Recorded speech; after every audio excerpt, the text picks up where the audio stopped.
Friends, video start చేసే ముందు ఈ వీడియోను లైక్ చేయండి. అదేవిధంగా జెన్యూన్ అండ్ లేటెస్ట్ వీడియోస్ కోసం మన ఛానల్ని సబ్స్క్రైబ్ చేయండి. అదేవిధంగా బెల్ ఐకాన్ ట్యాప్ చేయండి. మీకు ఆల్ నోటిఫికేషన్ వస్తుంది. ఆల్ పైన ట్యాప్ చేయండి. Hi friends, welcome back to our channel. So friends, మనకు రుణమాఫీకి సంబంధించి గందరగోళం అయితే ఏర్పడుతుందన్నమాట. కంప్లీట్గా మనకు స్పీకర్కు మాఫీ మాకెందుకు రాదంటూ రైతులు అయితే అడుగుతున్నారు. దానికి సంబంధించి కంప్లీట్ ఇన్ఫర్మేషన్ అయితే మనం ఈ వీడియోలో తెలుసుకుందాం. చాలామందికి అయితే మాఫీ అయితే రాలేదన్నమాట. ఎందుకు రాలేదని బ్యాంకుల చుట్టూ అయితే రైతులు తిరుగుతున్నారు. వాటికి సమాధానం అయితే అధికారులు అయితే క్లియర్గా చెప్పడం లేదు. అయితే మాకు రుణమాఫీ కానీ రైతుల ఆందోళన, మైలర్దేవపల్లిలో 30% మందికి మాఫీ, రేషన్ కార్డు లేదని చాలామందికి నష్టం, పట్టా పాస్బుక్ చూసే రుణం ఇచ్చారని రైతుల ఆగ్రహం అంటూ కూడా చూసుకోవచ్చు. అయితే జిల్లాలో రుణమాఫీ కాని రైతులు ఆందోళన బాట పట్టారు. జిల్లా నుంచి ప్రాతినిధ్యం వహిస్తున్న స్పీకర్ ప్రసాద్ కుమార్కు రుణమాఫీ అయినా అర్హులైన పేద రైతులకు రుణమాఫీ కాకపోవడంతో కాంగ్రెస్ ప్రభుత్వంపై ఆగ్రహం వ్యక్తం చేస్తున్నారు. చిన్న ప్రభుత్వ ఉద్యోగులను రుణమాఫీ జాబితా నుంచి తొలగించిన ప్రభుత్వం స్పీకర్ హోదాలో ఉన్న ప్రసాద్ కుమార్కు రుణాలను ఏ విధంగా మాఫీ చేశారని నిలదీస్తున్నారు. స్పీకర్ ప్రాతినిధ్యం వహిస్తున్న వికారాబాద్ నియోజకవర్గంలోని మైలర్దేవపల్లి గ్రామాన్ని నమస్తే తెలంగాణ సందర్శించిన రుణమాఫీ కాని రైతులు తమ గోడును వెళ్ళబోసుకున్నారంటూ కూడా ఇక్కడ చూసుకోవచ్చు. అయితే కంప్లీట్గా మనకు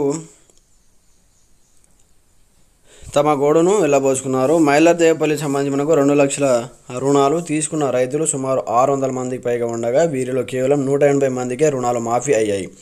రైతుల్లో ఎక్కువ మంది రేషన్ కార్డు లేకపోవడంతోనే నష్టపోయారు. బ్యాంకులు రేషన్ కార్డు చూసి రుణం ఇచ్చిందా, పట్టాదారు పాస్బుక్ పుస్తకాన్ని చూసి రుణాలను మంజూరు చేసిందా అంటూ ప్రభుత్వాన్ని రైతులు ప్రశ్నిస్తున్నారంటూ కూడా చూసుకోవచ్చు. అయితే మనకు స్పీకర్కు రుణమాఫీ పొరపాటే, రుణమాఫీ డబ్బులు వాపస్. వికారాబాద్ జిల్లా వ్యవసాయ అధికారి గోపాల్, రాష్ట్ర శాసనసభాధిపతి గడ్డం ప్రసాద్ కుమార్ బ్యాంకు ఖాతా నంబర్కు రైతు రుణమాఫీ పథకం కింద 1,50,000 పొరపాటున జమ చేయబడినవని వికారాబాద్ జిల్లా వ్యవసాయ అధికారి గోపాల్ బుధవారం ఒక ప్రకటన తెలిపారు. తాండూరు టీసీసీబీలో టెక్నికల్ సమస్య వలన ఈ అమౌంట్ గడ్డం ప్రసాద్ కుమార్ బ్యాంకు ఖాతాలోకి జమ అయ్యాయని పేర్కొన్నారు.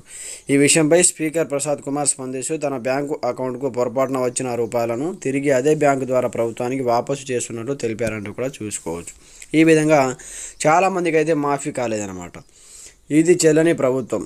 నేను వికారాబాద్లోని తెలంగాణ గోల్కొండ గ్రామీణ బ్యాంకులో 1,80,000 రూపాయలను, అలాగే భార్యపేట 1,20,000 రుణం తీసుకున్నాం. 3 విడతల్లో మా ఇద్దరిలో ఏ ఒక్కరికి రుణమాఫీ కాలేదు. దీనిపై ప్రశ్నిస్తే బ్యాంకు సిబ్బంది, వ్యవసాయ అధికారులు ఒకరిపై ఒకరు చెప్పుకుంటున్నారంటూ కూడా చూసుకోవచ్చు. మరొక రైతు యొక్క ఆవేదన, బ్యాంకర్ల నిర్లక్ష్యం రైతులకు నష్టం. నేను 1,60,000 రూపాయల రుణం తీసుకున్నాను. ప్రతి ఏటా రెన్యువల్ చేస్తున్నాను. 3వ విడతలో మాఫీ అవుతుందని వ్యవసాయ అధికారులు చెప్పారు, కానీ ఇప్పటి వరకు మాఫీ కాలేదు. బ్యాంకు అధికారులను అడిగితే రెన్యువల్ చేసుకోలేదని నిర్లక్ష్యంగా సమాధానం చెబుతున్నారంటూ కూడా చూసుకోవచ్చు. మరొక రైతు యొక్క ఆవేదన చూసుకుంటే, మిత్తి కట్టినా మాఫీ కాలేదు. 2 లక్షల వరకు రుణం తీసుకున్నారట. ప్రతి ఏటా రెన్యువల్ చేస్తున్నాను. మిత్తి డబ్బులను చెల్లిస్తూ 2 లక్షల లోపు రుణమాఫీ అవుతుందని వ్యవసాయ అధికారులు తెలిపారు. మిత్తి డబ్బులను 15 రోజుల క్రితమే చెల్లించాను. ఇప్పటికీ నా రుణం ఇంకా మాఫీ కాలేదంటూ కూడా ఇక్కడ మరొక రైతు యొక్క ఆవేదన కూడా మనం ఇక్కడ చూసుకోవచ్చు అన్నమాట. ఈ విధంగా ఒక వికారాబాద్ జిల్లాలోనే కాదు, ప్రతి జిల్లాలో, ప్రతి గ్రామంలో, ప్రతి మండలంలో ఈ విధంగానే ఏ రైతుకి సరిగా మాఫీ అయితే కాలేదన్నమాట. దీనికి సంబంధించి ప్రభుత్వం తగిన చర్యలు తీసుకొని మాఫీ కాని వరకు కంప్లీట్గా మళ్ళీ మాఫీ చేయాలని రైతులు అయితే పెద్ద ఎత్తున ధర్నాలు అయితే బందోబస్తులు చేస్తున్నారు. మరి దీనిపై ప్రభుత్వం ఎలాంటి నిర్ణయం తీసుకుంటుంది, వాటికి సంబంధించి కంప్లీట్ ఇన్ఫర్మేషన్ వచ్చిన వెంటనే వీడియో అయితే పోస్ట్ చేయడం జరుగుతుంది. ప్రతి ఒక్కరు సపోర్ట్ చేయండి, లైక్ చేయండి, కామెంట్ చేయండి. కొత్తగా చూస్తున్న వాళ్ళు కూడా ఛానల్ని సబ్స్క్రైబ్ చేసుకొని బెల్ ఐకాన్ యాక్టివేట్ చేయండి. Okay friends, thanks for watching this video. జై హింద్.